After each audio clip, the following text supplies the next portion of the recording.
The Western States 100 needs no introduction, but for those unfamiliar, it's one of the oldest and most competitive 100-mile races in the US, and it's notoriously difficult to get into. The way entering the Western States 100 works is you either run a qualifier race and enter the lottery, which is drawn every December. If you only run one of these races and put in a ticket, you have maybe a 2% chance of getting drawn for the Western States 100. The alternative to that is racing your way in through a golden ticket. Every year the board picks 6 to 7 races that placing top 2 or 3 at gets you a golden ticket to Western States. And I'm signed up for 2 of these races next year. I'm doing the Canyons 100K and Black Canyon 100K. Black Canyon is in mid-February, and that's kind of my A race. I want to make it in on that. It's really difficult to do so. It's one of the premier 100Ks in the US, and there's a lot of really competitive people that are going to be there on that day. If that doesn't work out, then the next plan is to try to go get a ticket at the Canyons 100K, which is 2 months later in Auburn, California. These 2 races are 2 of the most competitive 100Ks in the United States. And up till now, I really haven't traveled much for races. If you look at any results I have previously, most of what I've been doing is somewhat local racing. There's so much competition in and around Salt Lake that I've never really felt the need to travel far. And I always told myself when I go and show up at races like these, I want to come correct and be ready to compete for a golden ticket. You know, I don't want to show up and not be in it. And I finally feel like I'm at a point in my running career where I can make the case that I should be running with the lead pack no matter who's on the start line. Well, minus a few people, but I'm going to both of those races with the intent to run at the front and try to get a golden ticket. And so that's what the next 8-ish months of my training is centered around. This summer I've been doing a lot of sub-ultra, really steep mountain racing because that's a weak point for me. I've talked about it a million times already, but I need to get better at climbing, and that's the goal of what I'm doing. This weekend, I'm racing the Tushar's half marathon. On Friday, we hit the road for Beaver, Utah.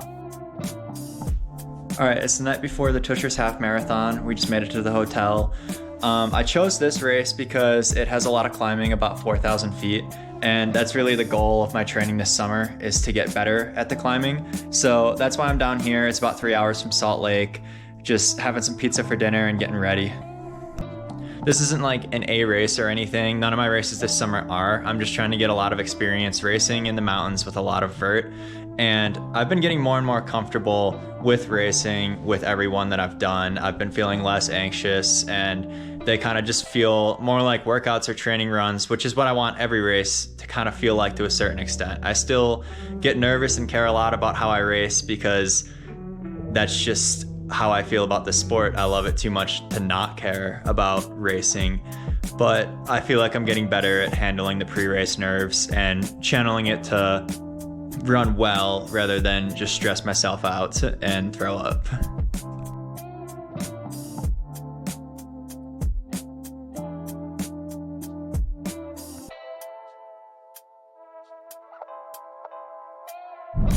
Race morning, we're just driving up right now. Had a cup of oatmeal for breakfast, feeling good.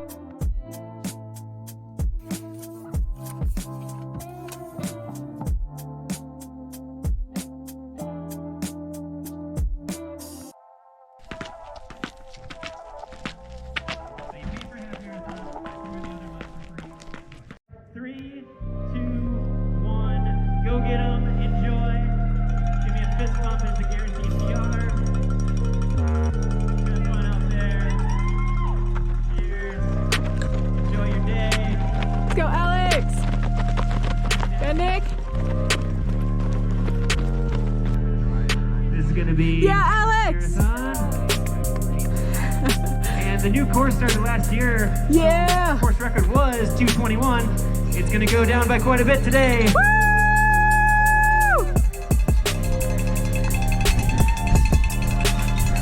That is Alex John. Woo! New record! Good job! Thank you. Aw. How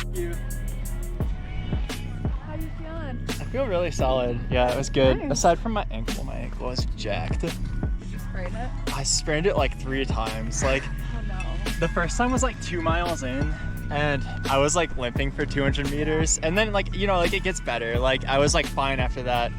Then I sprained it again on like the climb to the peak, and then I sprained it with like 2 miles to go, and every single time it was like I'm like limping and I can like barely run. Then it got better, but I don't know. I've had perennial tendonitis for like 2 months, and I've just been running through it. Go. There you go. Good, dude. Nice job, dude. Woo. Beautiful day too, dude. Yeah. Like, Oh, it's beautiful perfect day. out there. Night 5 Tushar half marathon. Alex Johnson, smoking fast time 2:09:33. And can you guys do something fun? Put your hands up, look like you had a good time. I promise There it you makes for a go. bit. There we go. Yeah.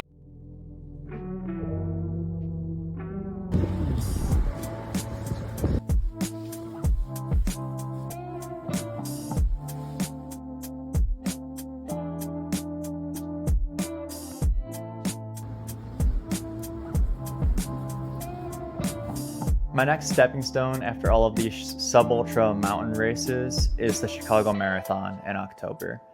I think having a speedy marathon block is going to help a lot with my overall fitness, and the goal there is to try to run 2:20. I think to be competitive for a golden ticket at a race like Black Canyon, you need to have 2:20 marathon fitness. And that might not always be the case. You know, there could be a 2:10 marathoner who gets 10th place at Black Canyon, and there could be a 2:30 marathoner who wins the thing. But for me personally, that would give me a lot of confidence going into that race and really help propel me to push with the top pack. So that's the next training block. And I'm already doing marathon specific workouts now on the roads because those really benefit anything. Today, I'm doing a super specific Chicago Marathon workout and climbing a bunch of peaks in the Wasatch Mountains. Obviously, this isn't marathon specific, but it's the day after Tushar's, and I just want to go and get a lot of time on feet, keep the heart rate relatively low, but put in a big day in the mountains. All right, plan today is to run up to Hidden Peak and then traverse over to American Fork Twin Peaks. I might continue on to Red Baldy, but we'll see how timing and mileage is. It'd be pretty sweet to run all the way to White Baldy and drop down to White Pine Lake and then come back that way. But I also don't want to spend 8 hours out here, so I'm just gonna play it by ear, see how I'm feeling. Just gonna try to enjoy the mountains. There's a certain balance to training as well, because you could just go out and do every run on a treadmill and monitor your lactate and have your heart rate perfectly down with an armband and modify every effort based on what the data is telling you. I tend to run a little bit more on feel. Not to say that I'm not scientific about it, but runs like this where I'm just spending a long time scrambling in the mountains really make me happy. And that's really what running should be. This isn't my job. I don't get paid to do this. So I've got to make sure that I'm still having a fun time and getting out and doing activities I love, like spending time scrambling on the ridges. Does this translate to Chicago or Black Canyon? I'm never going to be ridge scrambling in Chicago or during Black Canyon. Both of those courses are runnable and fast, but this is something that makes me happy. It's something that will get my heart rate up. All right, just made it to the top of Hidden. Filled up 2 bottles with NAC at the little stop that's up here. I'm headed towards American Fork Twin Peaks, which are those guys over there. So why Western states? There's honestly a lot of reasons why I want to get into this race and run it. But if I'm being honest with myself, the fastest way to legitimize yourself in this sport is to get a golden ticket and then run well at Western states. I want to put myself in a position in this sport where I can center my life around my training. And truthfully, I see this as a path to do that. There's a good chance it won't work out too. I could show up to both of these golden ticket races and not even come close to getting a golden ticket. And honestly, I'm fine with that because both of these races I've been looking at for a long time. And just getting to go and compete with some of the biggest names in the sport is a privilege in and of itself. On top of that, Black Canyons, the Canyons, and Western States are all within driving distance of Salt Lake, within 7 to 9 hours. And to me, that's kind of a big deal. I like being able to drive to races or take a very short flight if the finances work out for that. It makes it easier to go and compete without having to take time off work. And it really just fits into life a little bit easier when the races are within driving distance. All three courses excite me as well. Like Black Canyon, the Canyons, and Western States are all on beautiful trails. And I hear people complain about these courses. I've heard people say that they're not beautiful and they're boring. And to me, that's crazy. I didn't grow up out west, so these are places I would get to see once a year growing up. And now that I get to run on them frequently, I don't want to take it for granted. I'd love to get to a point in this sport where I'm able to race all over the world.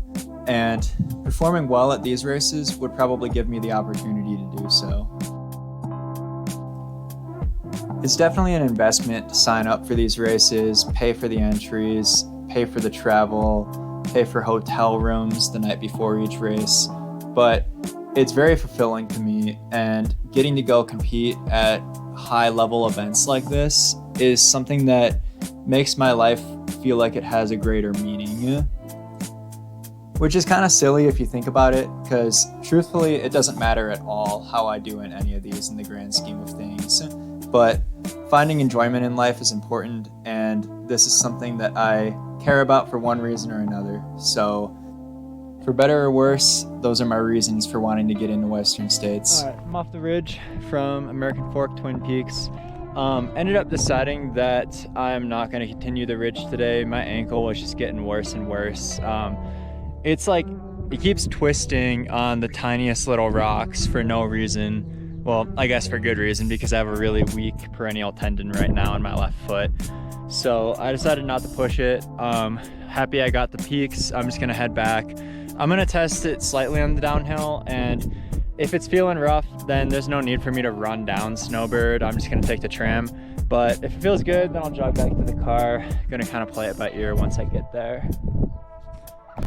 I ended up taking the chairlift down. I can't even count how many times I rolled my ankle on this run, and it's really annoying me because like it was fine on most of the ridge, but then I twisted it coming down off Hidden on just like a service road. Like it just went for no reason. So I need to get that fixed like ASAP. I need to stop making excuses to go run in the mountains. I think it's time to maybe take a week where I only do road running with no descending to try to get that healed up. Next Saturday I'm running 28 miles in Canada as part of a relay that we're doing. So I want to have it good by then, or at least to the point where I'm not going to roll it every time I hit something the least bit technical. Because by the end of today's workout, it couldn't withstand anything. So taking the lift down, the lift is free at Snowbird, which is pretty cool if you're taking it from the top. All right, back to the car. Ankle is a little better now that it's had a chance to kind of recover from the pounding, but it's definitely in a lot of pain. So I'm gonna take a lot of ibuprofen today, get some ice on it, and maybe get some iced coffee on the way home to cheer myself up a little bit.